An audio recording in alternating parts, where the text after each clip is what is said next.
For the past 5 years, my art really has been a personal journey about recovery from loss.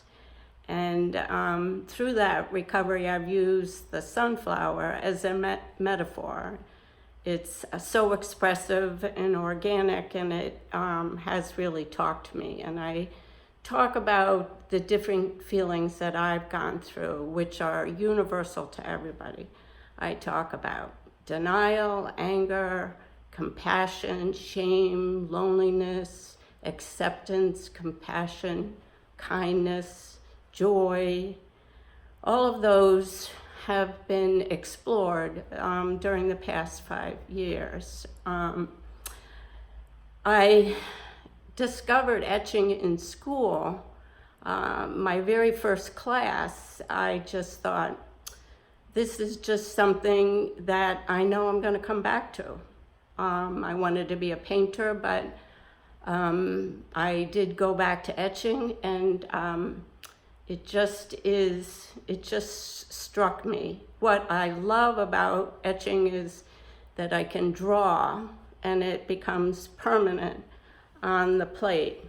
And all the different mark making that you can do on the plate is just absolutely wonderful. I brought a plate to show you, which is this. You're not going to be able to see it totally, but what I have showed up here, one of the pieces is called Who's Perfect? And on the plate, I have my semi-perfect sunflowers up here.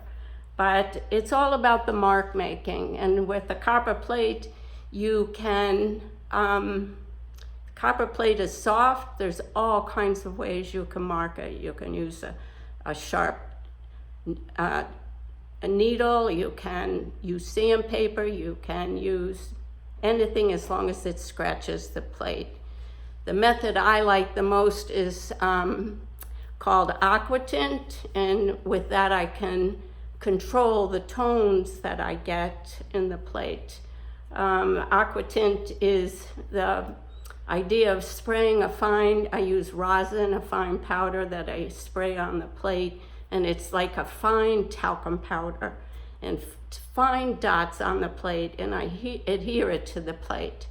And once it's adhered to the plate, you do what you call stage biting. So for each tone you want, you leave it in the acid for a certain amount of time. But anything you want white, like for instance, anything I want to stay white, I have to cover up with an acid resistant substance so the acid won't bite that area. So once I cover up that, then I go to, I might put it in for 30 seconds, and that 30 seconds is a very light tone, and then I'll cover up that tone, and I might do another 30 seconds, and another 30, and another 30, and a minute, and a minute, and a minute, and I do like 10 iterations of that, stopping out. And if you take a look at any of my pieces out there,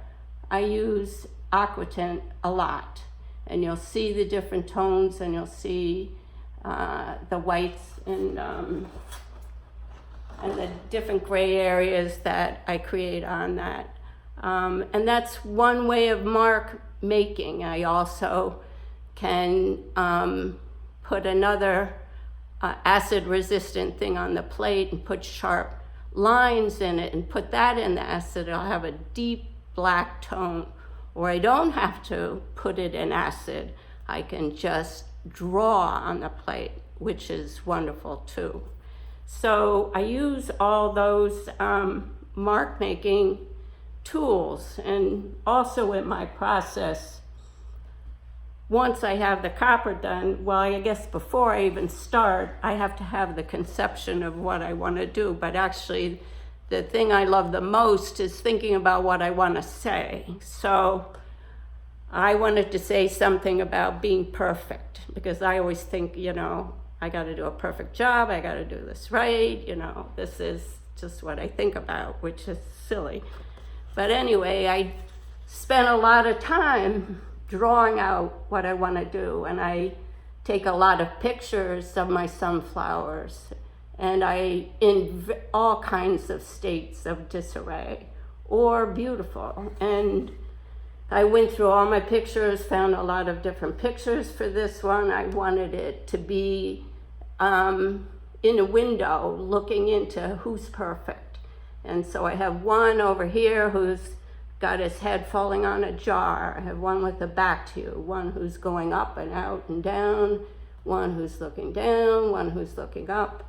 And then I wanted to have one falling out from the window, which is, I drew that. So I spent a lot of time drawing it out, and then I trace it onto the plate, and then I use all the mark making tools to etch into the plate.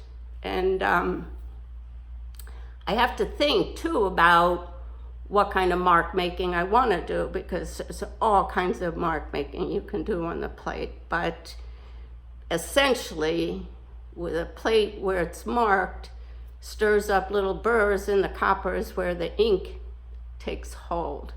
So once I have the plate done, I ink up the plate, and then I wipe it down with a material like cheesecloth. And the wiping is even more important. Well, I have learned that it's as important as any other part of the process, because you got to get the whites white and your blacks black.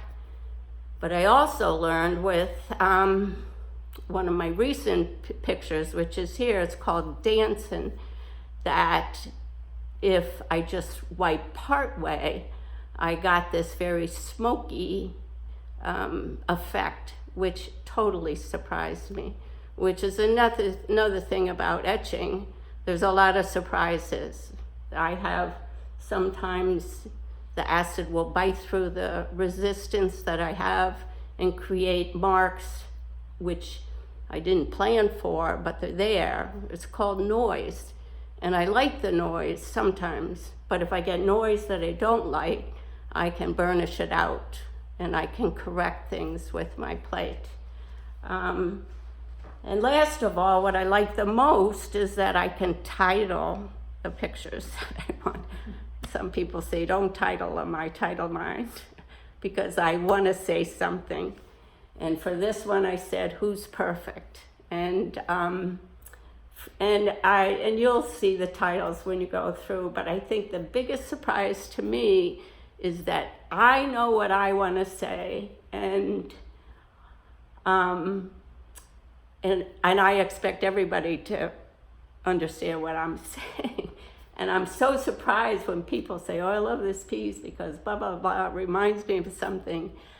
And I forget, that everybody's feelings are different. And that's what feelings are. They're all different, and they're all important to everybody. And that's basically what I try to project, and so what I hope people will get out of seeing my art.